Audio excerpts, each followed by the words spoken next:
Estamos recebendo hoje, no Contraponto, alguns representantes dos segmentos que, querendo ou não, participam das bancas dos concursos para a magistratura. Uma candidata recém-aprovada, portanto, juiz estadual, e um advogado que já participou de várias bancas. E você, telespectador, vai acompanhar o debate de perto. Saberá da relação magistratura e coletividade, aquilo que os magistrados pensam sobre a carreira, o interminável esforço dos candidatos, o que é esperado nos concursos e mais, o que verdadeiramente acontece nas bancas de magistratura. Vamos lá!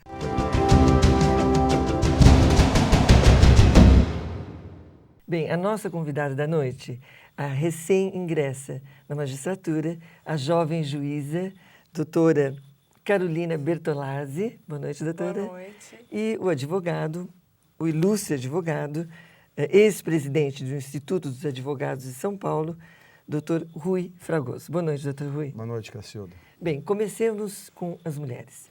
Doutora Carolina, nós sabemos que os tenebrosos concursos para a magistratura são infindos, quer dizer, nunca nós estudamos o suficiente. E como a senhora está, acho que 1 ano e meio, né, se não me engano, na comarca de Limeira. Limeira, em São Paulo. Iniciei em Franca, agora em Limeira. Sim. Então, nós gostaríamos de saber como deve ser, ao longo do ano, estudar para um concurso, de forma mais ostensiva, de uma forma mais tranquila, enfim, é indispensável um cursinho, quer dizer, você se envolver num cursinho puxado para estudar, assistir aos concursos, largar o trabalho, enfim, pode parecer meio neurótico, aliás, é neurótico, mas enfim, o que é que nós devemos fazer para passar no concurso para a magistratura? Bom, eu acho que cada pessoa tem um ritmo, né, de estudo, uma forma que prefere, algumas pessoas em grupo, outras individual. O que é o mais importante? É estudar, né? Fazer um cursinho é importante, só que se não é aliado a um estudo, não vai resolver nada. Então, o que importa é estudar. Largar o emprego, se tiver condição de largar o emprego, hoje no Brasil não é todo mundo que tem condição, né? Vale a pena, porque o tempo é menor, né? De você passar no concurso, você tiver um tempo de se dedicar mais. Então, isso vai interferir no tempo que você vai levar para ingressar na carreira. Mas o importante é estudar. Cursinho, se a pessoa acha que precisa de uma ajuda, de um apoio, cursinho é importante. Tem gente que não acha que isso é tão importante. Eu fiz só 6 meses de cursinho. Não achava que isso fosse interferir, precisaria estar lá todo o período. Eu estudei 3 anos, fiz 6 meses de cursinho, o resto eu estudo só 3 individual. Anos, doutora. Que loucura. Agora, nem pensar, de repente, em um final de semana, largar os estudos e passar um final de semana na casa de uma amiga. Nem pensar, né? Então, eu acho que cada um é de uma forma. Eu parava final de semana. Porque eu não consigo deixar, não consigo, eu preciso ter ali um escape. Agora, no final, quando você está véspera da prova, aí você está uma loucura, você não estuda não faz nada no final de semana, só estuda, quer só estudar pensa tudo, em estudar. Mas sempre vai faltar, você não vai... Eu acho que no dia, quando você senta ali naquela fala, não mesa... sei nada. Imagina. Aí depois você começa... Aí acaba tendo a boa notícia, né? Nossa. Confesso. Pois é, e depois de todo esse esforço, doutor Rui, veja bem o que acontece. Verídico, o fato que eu vou lhe contar agora. Num recente concurso para a magistratura, um dos participantes da banca, arguindo a candidata, perguntou se ela usaria biquíni na comarca a qual ela seria designada, caso ingressasse, fosse aprovada no concurso. Ela disse que usaria, até porque ela sempre usou biquíni nas praias. Bem, depois de 2 anos estudando, essa candidata foi reprovada. Eu quero acreditar que ela não tivesse sido reprovada por causa disso. Mas, de qualquer maneira, um ilustre magistrado, participante da banca, deu um imenso valor moral a essa questão. Eu pergunto, como nós, mulheres, na sua opinião, doutor, devemos nos portar? Sermos nós mesmas ou sermos aquilo que eles esperam que nós sejamos? Bom, Cacilda, eu participei de 5 bancas examinadoras e realmente é importante aquele contato final que é feito entre os examinados e a banca, onde são feitas perguntas até dessa natureza. Todas as magistraturas, doutor? Ou eu participei 3 da magistratura, 2 do Ministério Público. Então tem... É importantíssimo... Não foi o senhor que fez essa pergunta? Não fui eu que fiz essa pergunta, mas até gostaria de fazer, porque dependendo do corpo da candidata, tem que ter visto isso também, se isso foi levado em consideração. Mas será que dá para ver nos concursos o corpo? Não é isso, essa é uma brincadeira apenas o seguinte. Eu acho importante... É que elas vão todas cobertas. Eu acho importante, Cacilda, duas coisas. Primeiro, aliar o que a doutora Carolina falou, estudo, isso é fundamental, sem perder de vista a realidade. Você lê jornal, lê revista, isso é fundamental. O examinador quer saber qual é a realidade que o candidato vive. Hoje. Hoje. Eu me lembro que uma banca, nós perguntamos a um candidato qual era a população do Brasil, ele não sabia nem chegar perto disso, e estava indo muito bem na prova. Isso demonstrava uma falta de realidade com o que se vive. É importantíssimo para o juiz, não só que tenha conhecimento, mas que também conheça a realidade de onde ele vai viver. Isso é fundamental. Com relação a essa pergunta, às vezes uma pergunta mais picante, se ela vai colocar biquíni, se ela vai à praia mantendo aqueles hábitos anteriores, é importante apenas para ver qual é não é a expectativa com relação a isso mesmo, mas o desembaraço da candidata naquele momento. Na hora de responder. Naquele momento de dizer, não, eu vou continuar usando biquíni, ou não vou usar porque nunca usei, vou usar maiô, vou à praia, porque o juiz tem que manter a vida dele. Ele tem que continuar sendo uma pessoa integrada na sociedade e na realidade. Não é possível mais nós imaginarmos um juiz que só fique estudando dentro do seu gabinete. Então, um casulo, né? Exatamente. Por isso, o escopo das perguntas, às vezes, ultrapassa um pouco aquele limite da pergunta técnica essencial. Tá certo, é isso mesmo. Tá vendo? O doutor tem experiência aqui do outro lado, né? Mas é verdade, isso mesmo. Então, agora continuando com as nossas historinhas picantes, teve num outro concurso também, com uma outra mulher, já de uma meia-idade e tal, provavelmente não encontrou sua cara metade, solteira. Um dos juízes perguntou se ela era solteirona, ela disse que era, tal, mas um pouco constrangida, mas disse, tudo bem. Aí ele perguntou se ela era virgem. E ela inocentemente respondeu, não, eu sou Capricórnio. E ficou aquela coisa. Eu pergunto, não sei, o que você acha que passa na cabeça de um magistrado quando faz uma pergunta dessa, na sua opinião?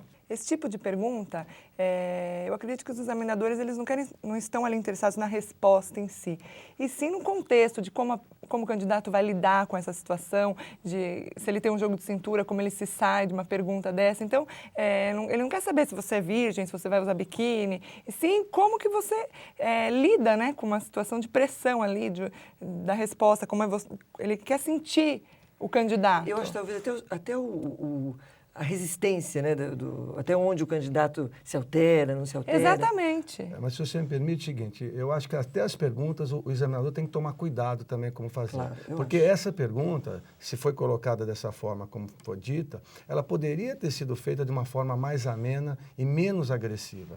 Eu acho que nós também temos uma responsabilidade muito grande, Cacilda, para não tornarmos aquele momento para o candidato, que é o momento mais importante da vida dele profissional, numa tortura psicológica. Ou pelo menos constrangedor, né? É exatamente isso, que precisa tomar muito cuidado do examinador, para ele não se tornar mais estrela do que o examinado. Mas e será que, de repente, isso não abala? Porque a pessoa estudou, ficou nervosa ali por alguma razão, não abala? Não, abala, mas esse tipo de pergunta, ela só é feita na entrevista reservada, em que estão examinadores e examinado. Mas as perguntas são pessoais? A aferição já foi feita na parte técnica, nos momentos anteriores. Apenas a conversa final, que é muito importante, onde você percebe, às vezes, alguns detalhes que serão fundamentais até para a aferição da nota. Sim. Bem, doutor Rui, continuando com o senhor, os homens também não escapam. Num concurso, o que aconteceu agora é a vez do homem.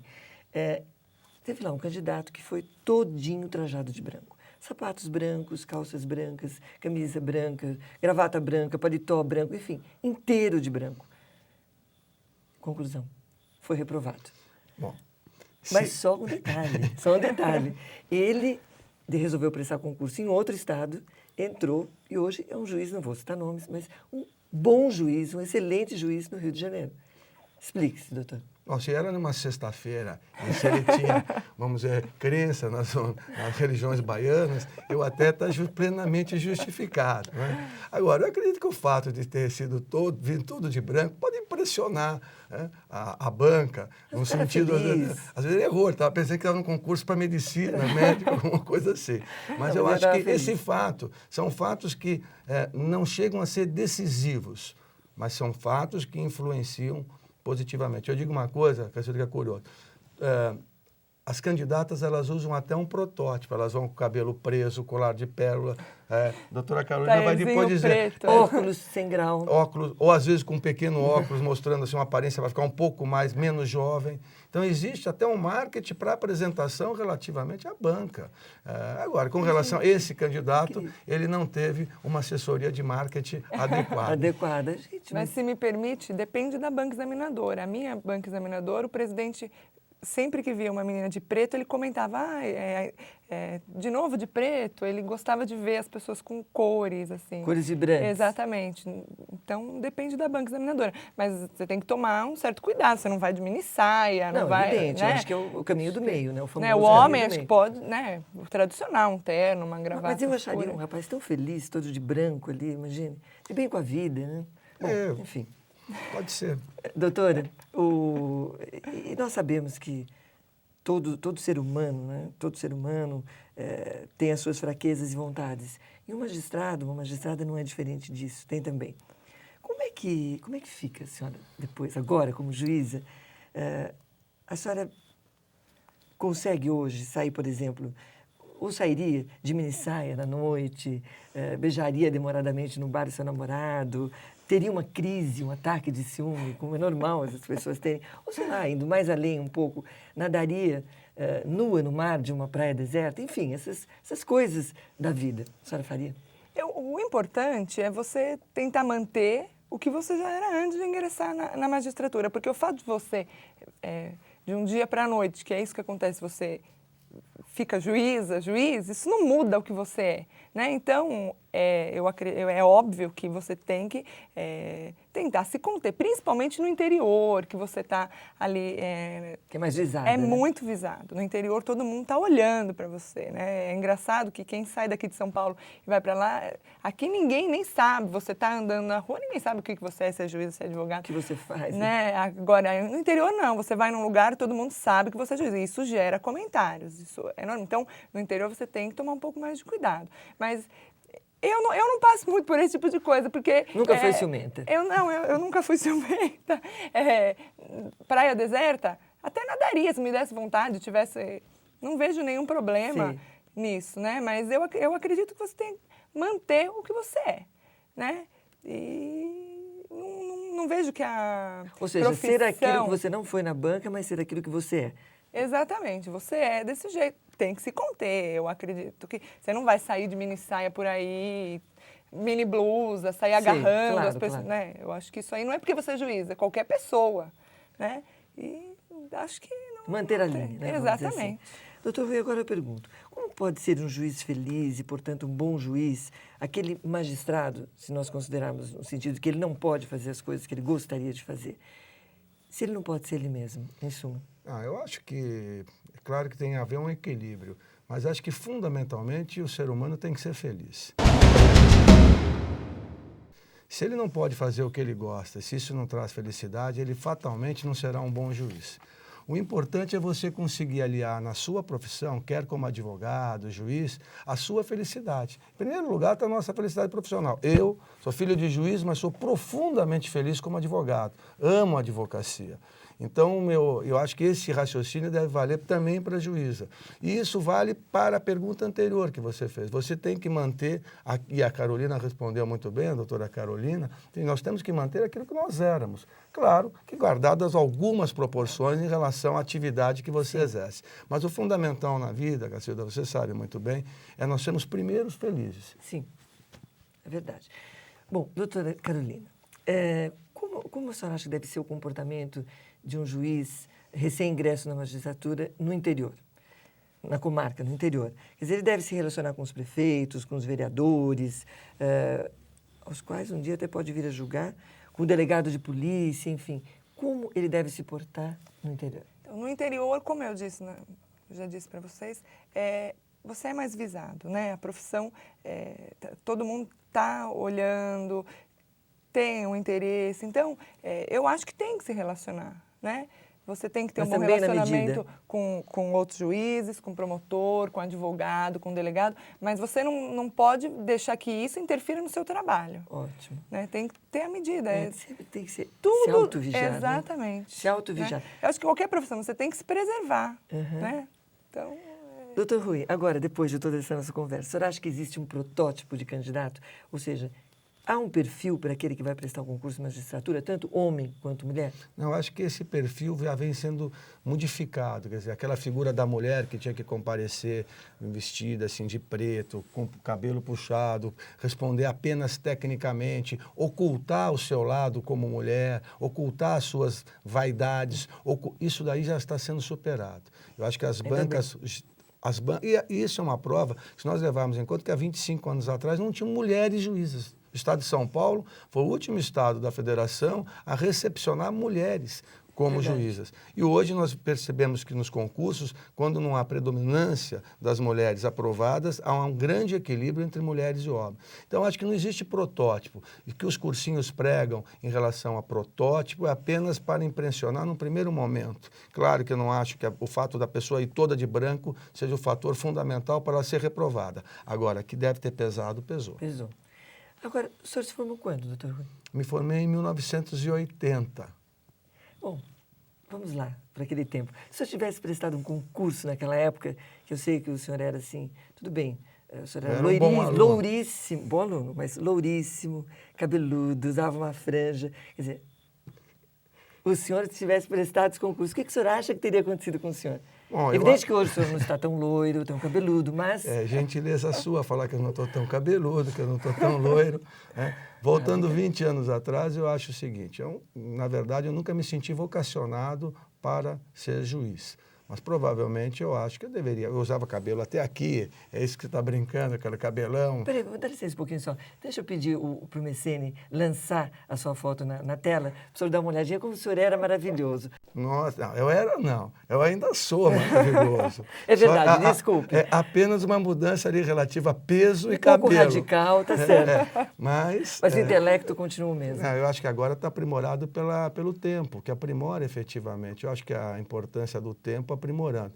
Voltando à pergunta, há 20 anos atrás, mais de 25, há 26 anos atrás praticamente, se eu tivesse prestado o concurso, eu acho que hoje eu não seria tão feliz como eu sou como advogado. É um ilustre advogado, né, doutor? Você não pode... Obrigado. Muito bem. Gente, nós vamos parar um pouquinho essa conversa muito agradável e já nós voltamos.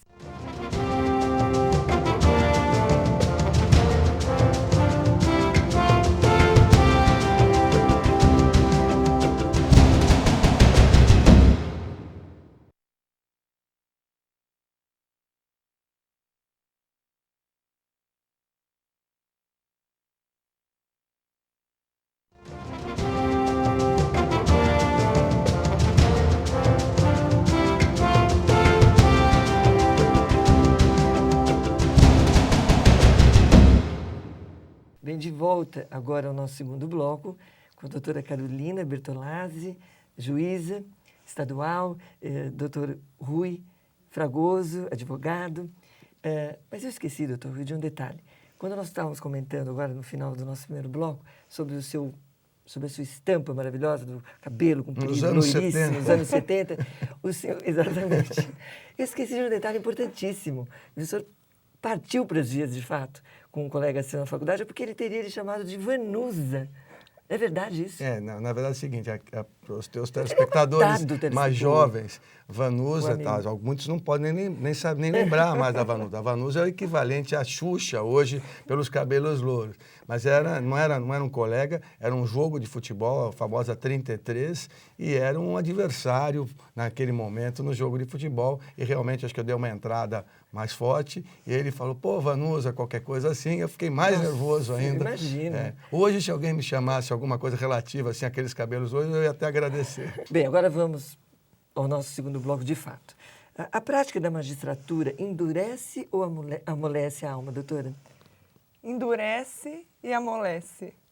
Os dois. Os dois. Duas maneiras para relaxar uma cabeça cheia de processos, doutor Rui. Eu acho que sair um pouquinho para ver um bom filme, dar uma corrida no Parque do Ibirapuera ou no parque próximo da sua casa, tirar alguma coisa relativa especificamente à leitura, não, ver um filme, correr, fazer um esporte, eu acho que é fundamental. É. Aliás, o senhor tem outras maneiras, né, de relaxar hoje em dia.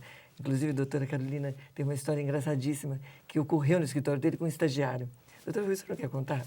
O caso ocorreu, Caçuda, numa audiência trabalhista, isso faz muito tempo atrás. E o nosso cliente era o reclamado. E ele estava sendo inquirido pela juíza, começou a ficar nervoso, e ele tinha um tique nervoso, e ele começou então a pôr a língua para fora. Seguidamente, ele punha a língua para fora. Aí a juíza olhou a primeira vez, estranho, o advogado não percebeu isso, e ele, cada vez que ele era perguntado, ele ficava nervoso e punha a língua para fora. Bom, a juíza começou a ficar irritadíssima com isso, deu voz de prisão para ele por desacato. Achou que era um desacato e aí foi uma situação constrangedora. Ele começou a ter ficou mais nervoso, punha mais a língua para fora. A coisa ficou incontrolável, mas aí o advogado conseguiu levar e instaurou-se um processo criminal. Bom, aí sim é que surge o meu escritório. Aí aparece um advogado criminal do meu escritório acompanhando esse reclamante, agora réu na ação penal, completamente, não sabia por que estava respondendo, e o juiz, aí já numa vara federal criminal, começou também a inquirir. E ele outra vez começou a ficar nervoso, e o tique nervoso começou a aparecer, e ele lá para o juiz, punha a língua para fora, uma coisa horrorosa, mas o juiz percebeu então que aquilo era um tique nervoso e ele foi sumariamente absolvido. E o que é pior, que assim, ele está agravado, hoje ele tem um tique que ele pende o blado. Ele agravou a situação, ele não pode fazer audiência, porque ele fica muito nervoso, a não ser agora os advogados já antecipadamente comunicam ao juiz essas duas características. Proibido de comparecer ao fórum. Isso demonstra que o juiz tem que ter muita sensibilidade para aferir todas essas situações, não criar uma situação de ainda mais constrangimento, embaraço e sobrecarregar a justiça cada vez mais. E como sobrecarregar, doutora? É inacreditável, não é?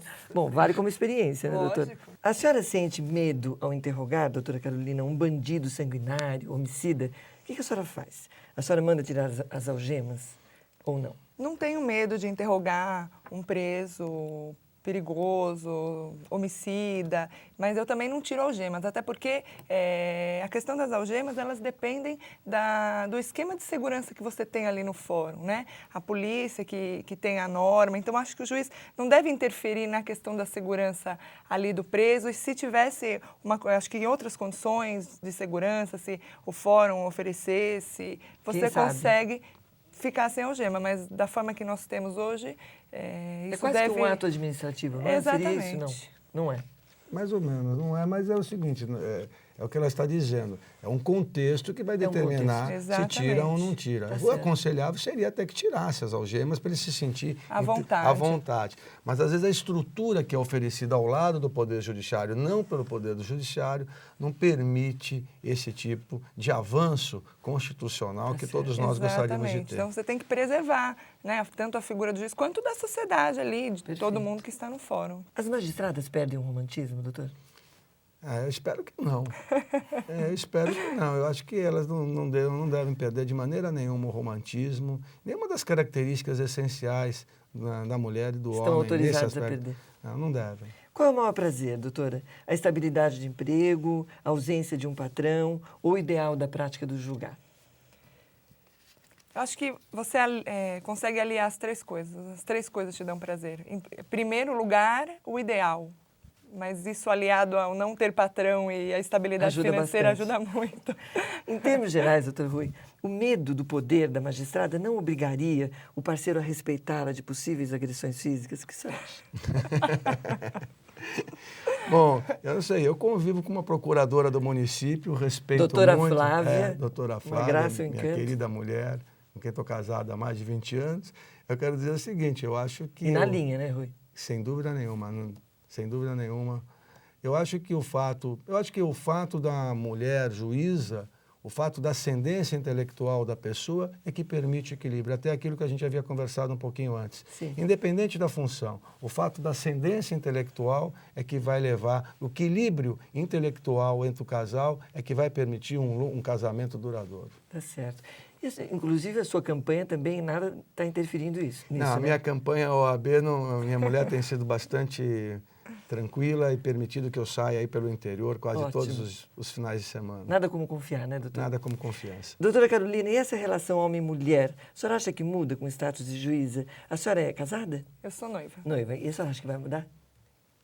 Não, no meu caso não. Nós já estamos juntos há 10 anos, o que tinha que mudar Já mudou. mudou, já alterou, já voltou. A senhora acha que é comum o juiz carteirar hoje em dia? Cada vez menos, porque como a doutora Carolina falou, é o seguinte, antigamente a função do juiz era cercada pela sociedade de uma forma diferente que hoje.